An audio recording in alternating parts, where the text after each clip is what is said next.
now that we've spoken about what it is, let's just give you an example of how we applied this in South Africa, specifically in what we call the Working on Fire program, and how it was put together.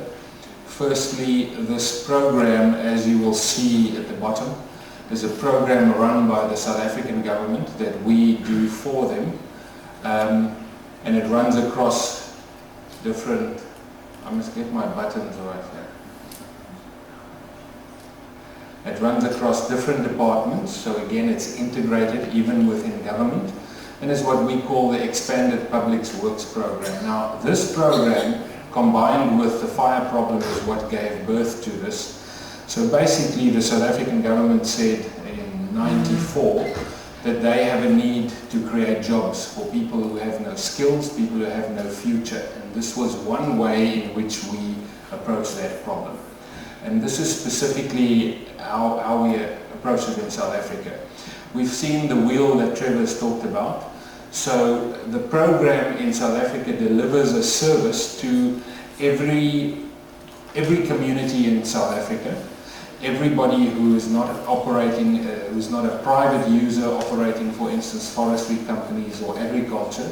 So on community land and state land, the state pays. So essentially the state created this central resource, which is the Working on Fire program, trained the people, put everything in place, and then made this resource available to a forestry company or agriculture to use. And it means that that resource becomes more effective because there's economy of scale, there's flexibility across the country, and suddenly that resource becomes cheaper because of all of these things.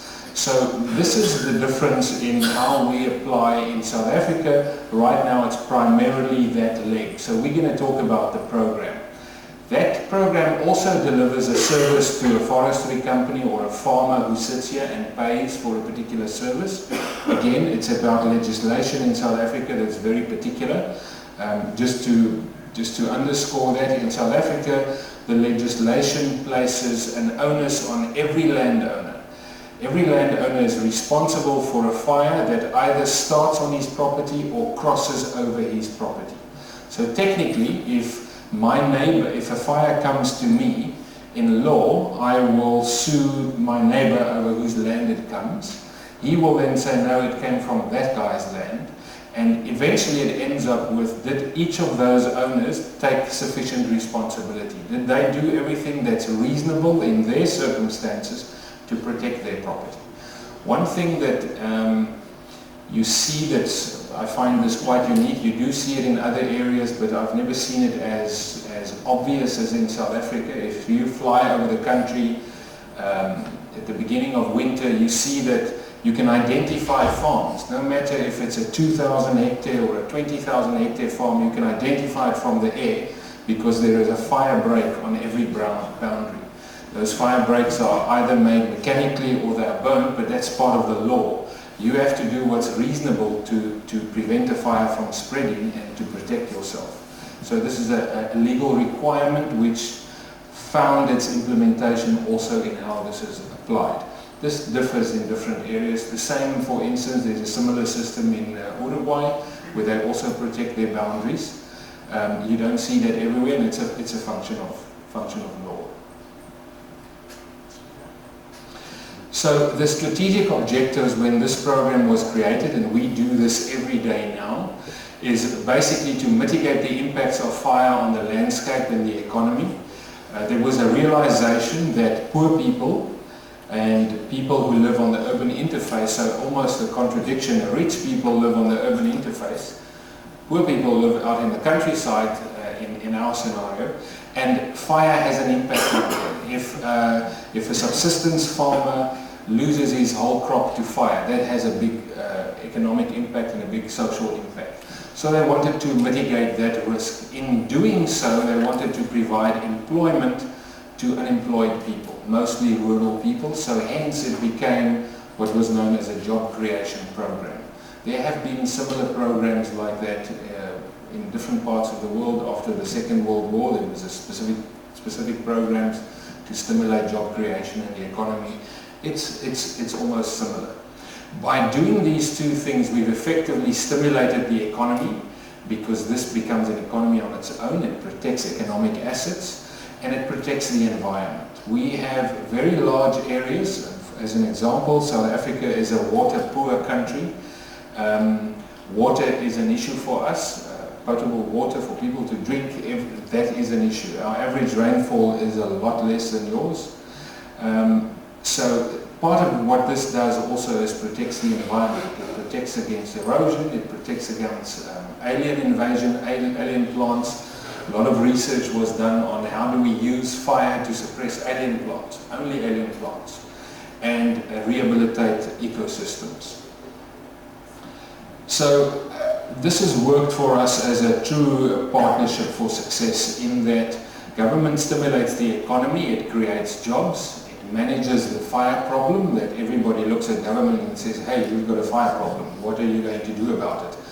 This has tied everybody together into the solution, so that it's not only government's problem. It protects the environment, communities get employment, they get skills, and they control their own destiny. And that's a very key part. I'm going to keep doing this. That's a very key part of what we do, is give skills and employment to community, to create proud people that eventually can go out and be economically productive in society. You'll see that a little bit later in the training programs of what we do, and how we try to give them skills. Our firefighters get trained in other things, in life skills, things like accounting and carpentry, other things that they will need. So the circle is completed. And on the land user side, they get access to capacity to protect their assets, and they become a part of the solution and not part of the problem, as Trevor's indicated earlier. So to give you a sense of scale of how this program works, those of you who are familiar, that's the outline of South Africa. This side is ocean, that's inland to Africa. And what you see there is every little yellow dot is a fire base across the country. Technically every blue dot has a yellow dot underneath it. So those are land-based crews. There are about 225 of them spread across the country. And you will see them spread according to the risk profile in the country. As an example, that's almost semi-desert. There is not too much to burn there, and so the risk is very low, so you don't find fire bases there. If there's ever a need, they can be done from the side. You have a large concentration of resources here along this area, and the reason is that that's the commercial forestry area. So high value assets to protect. That also applies then to the blue areas, about 25 air bases where aircraft, helicopters and fixed wing are stationed. And what you have is on this area, that's the blue is a 50 kilometer radius, so that gives you a response time of how many minutes for an aircraft? 30 minutes, good. 30 minutes to be there. You will see that it differs because forestry has a particular need, so the areas overlapped from this area. We also have another interesting phenomena that some of you know about. We have 2 fire seasons, and the one in the south is very much a Mediterranean climate. When we walk out in your rural area, the vegetation is very much the same as what we have in the south. So right now our fire season is there. So what happens is this program's aviation resources typically moves from south to north and back again with the seasons. The ground bases remain where they are because we employ these people full-time, and they spend 80% of their time on fire activities that is not suppression, and that's the other part of the year. That's how the cycle works for us. So basically you have roughly 6,000 firefighters spread across the country through these bases, and another 1,500 community awareness workers. We'll talk about that a bit later. People who are a lower level trained firefighter as an immediate response within a rural community. They see a fire, they step on it right there, they deal with it. Most of it they deal with it right there. So we have different programs in different communities according to their fire risk and also their socioeconomic circumstances. Our approach is basically to provide a full-time capacity, firefighting capacity across the country, but it's not only fighting or suppressing fires, it's 80% prevention and reduction work. That off-season work then covers it, it makes that a productive force. We use, because this is a job creation, socio-economic program, if we are forced with a choice, we can use technology to do something, or we can achieve the same objective with labor-intensive technology, then we use the labor-intensive, because it creates more jobs. We use appropriate technology where needed, but we are slanted in this program towards using more labor. Labor cost is a lot lower than in your environment. I'm pretty sure of that. It's a lot lower than where we operate in Chile or Brazil or in Australia. So there we use the opposite. But this is specifically South Africa. The planning and readiness throughout the year is very important, and you'll see also from that map that gives us scalability. If we have a big disaster in a particular area, we can draw in from other areas. Because the scale is there, because it's all integrated, one command system, it's very easy to scale up and scale down, draw people from particular areas. So essentially the objective is to detect every fire within minutes, and in the forestry areas there are high-tech camera systems that guarantee that we can see every fire within 10 minutes. Because we have a forestry owner who has a high value assets that needs that protection. Quick detection, quick response. This is our motto. This is what we live by. So that exponential curve that Trevor talked about is absolutely important. In some areas where we operate, we see legislation that prevents somebody from actually seeing a fire on another man's property, and he can't do anything about that. But it's a small fire there, he could literally step on it. By the time it reaches his boundary, it's a disaster. So legislation is very important. You have forces that are able to go everywhere. That's a good principle, because you can address the smallest problem in the appropriate time. And that causes us to prevent large fires and build-up, but it doesn't mean that we never have disasters. We have the same thing, same disasters from time to time. There comes a time when there's not much that you can do, and all your systems get really well tested. To give you an idea, this is a little bit old figures, 2015, number of firefighters when this system formally started from 800, it's now around 6,000. I think it's a little bit less this year.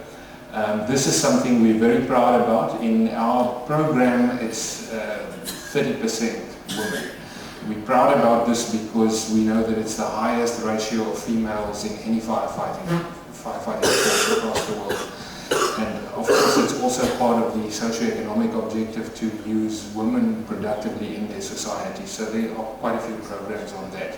The program focuses on this and in youth employment as well. Why youth? Because typically they're a bit fitter than some of us and can deal with it.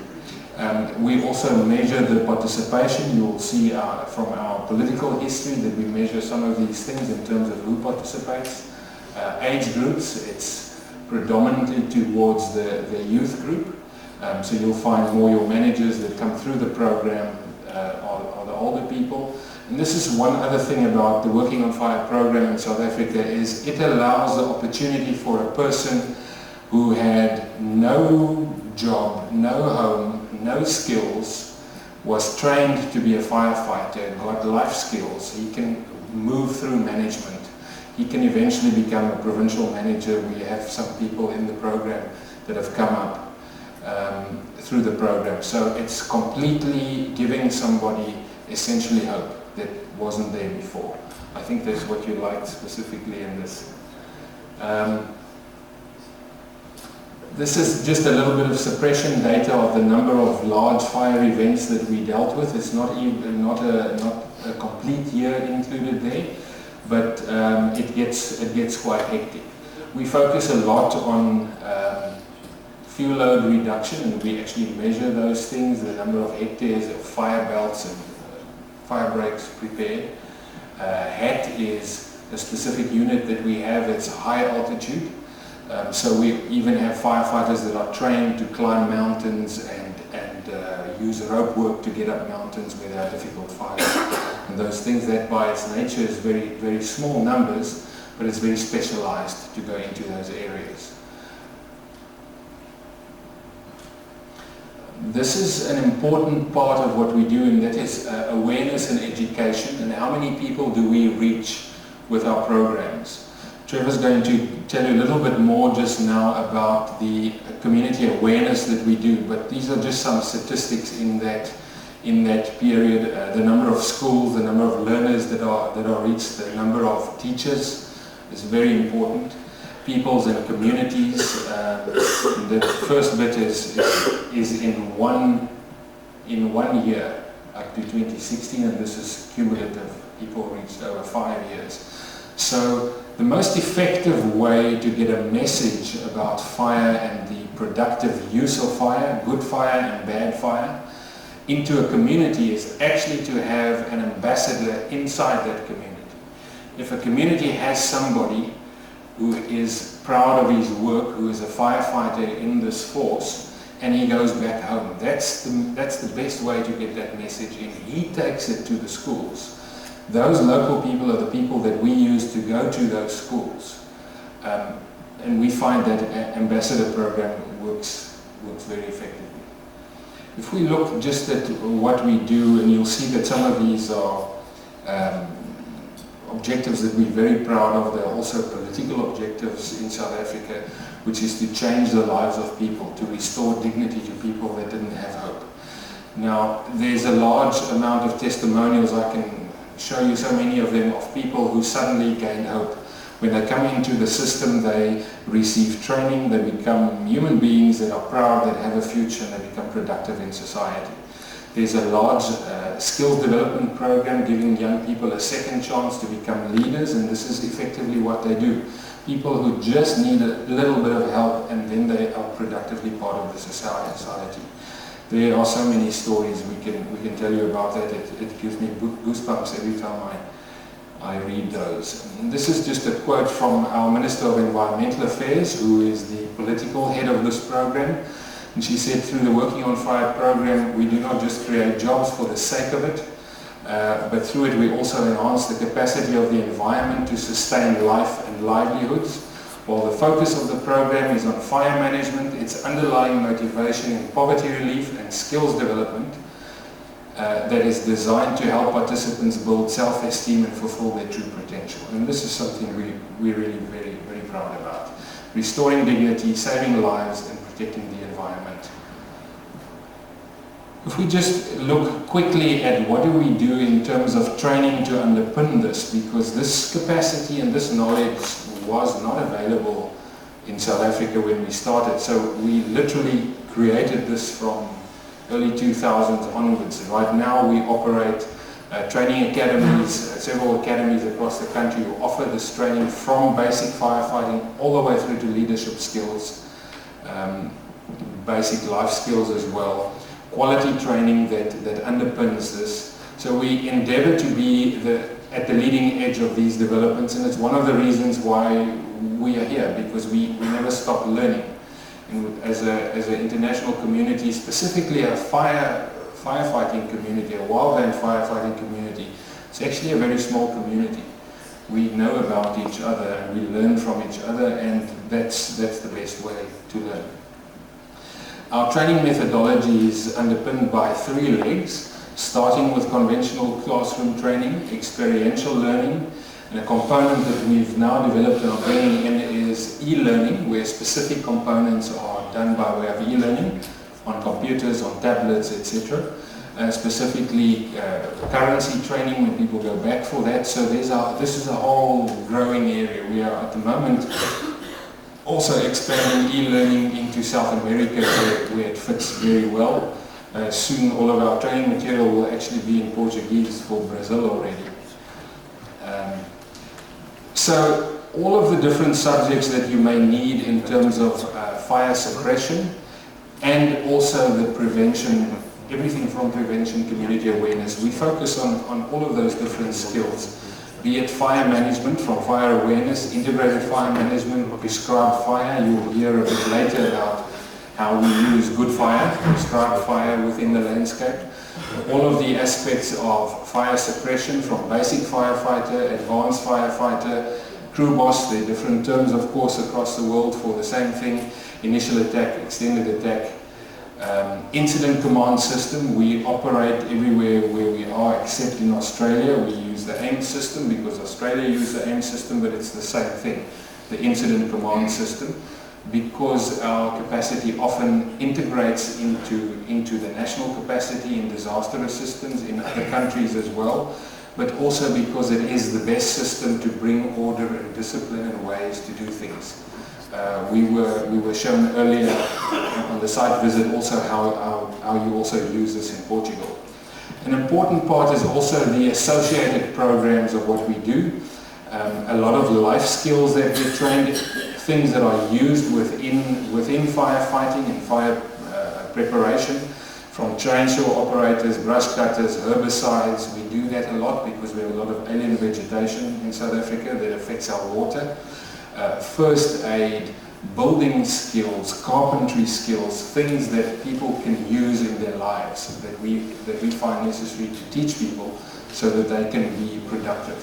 Remember, the objective of this program in South Africa is to train young people, give them a basis in life. They are productive as fire managers, firefighters, but for them also to be able to move on in society into a career, be that in firefighting or in something else. So we teach all of those skills.